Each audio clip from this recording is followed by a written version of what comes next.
From the farmers' stir in 2020-21 to the renewed call for protests emerging from some pro-protest farmer groups, the national capital has witnessed logjams after logjams. In the latest, the BKU and SKM are carrying out massive protests in the national capital at Ramlila Maidan. The demands, which are reminiscent of the 2020 stir, include a legal guarantee for MSP, waiver of electricity bills, as well as withdrawal of cases against protesting farmers. Now, as the farmers protest in Delhi, let's not forget everything that the national capital has witnessed and continues to, from traffic snarls and pollution woes to the Shaheen Bagh protests, mayoral hooliganism and arrest of Delhi ministers. The logjams have been innumerable. Okay, Rajalakshmi Joshi, let me also try and rope you in here. She's also joining the broadcast, political analyst. Rajalakshmi Joshi, as far as these protests are concerned, do you believe they are organic? Are they politically motivated? Do you believe they are connected to the upcoming 2024 elections? Rajalakshmi Joshi. Very good afternoon, Uday. And yes, you said it very rightly that these are definitely politically motivated. I don't see that there being, any kind of an organic protest. And I was just listening to what Joyita was saying. Even in the past, we have seen how there was these farmer protests which had absolutely no connection with the actual farmers, and it was only from one particular state. And this actually was, right now what I see is there is absolutely no need for them to be coming out here. And what I see this is a fallout of what is actually happening in the state of Punjab vis-a-vis Amritpal Singh and all of those kind of things. And I feel that there are some vested interests who are purposely creating this, firstly as a diversion, and secondly as they want to portray that there is this anarchical situation. And like you said, that from the point of view of 2024 elections, they want to create a long-term protest. They want to create this rally. They want to create this kind of a roadblock, which is an absolute hindrance to everybody. And this being the national capital, and now in the entire country we have all the G20 events happening everywhere, and now at this they have chosen this strategic time to be able to come out there and protest over a non-issue, because the government has they have taken note of whatever issues they had, and they are working on it.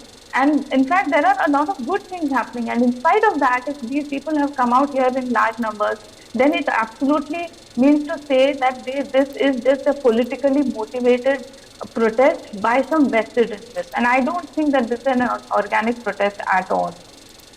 Rajalakshmi Joshi. Uday, I have 3 points to make.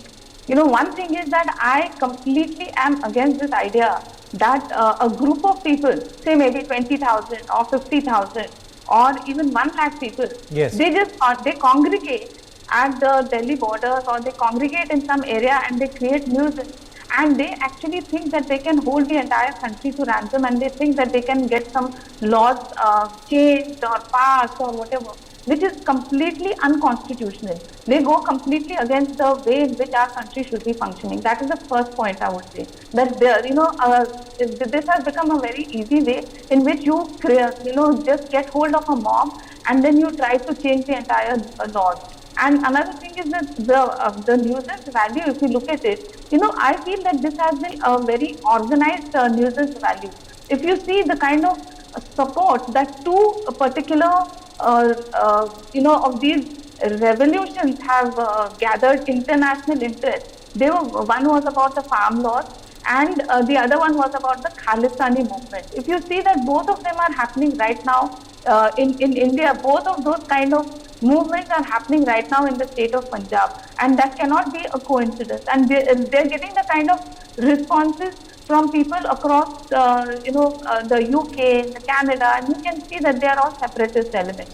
So all these kind of elements, they are definitely there. This is a kind of an organized nuisance that they are creating. And another thing that I want to say is those farm laws that some people had vehemently opposed. I would say some limited people had vehemently opposed, but they made it look as if they were representing all the farmers all across the country. If you look at one of the demands that these people have put in today, one of the demands is about they don't want interference from foreign corporates. They don't want multinationals to be coming into, and they don't want that kind of interference from foreign corporates. And that was one of the very things that were being addressed in the farm laws.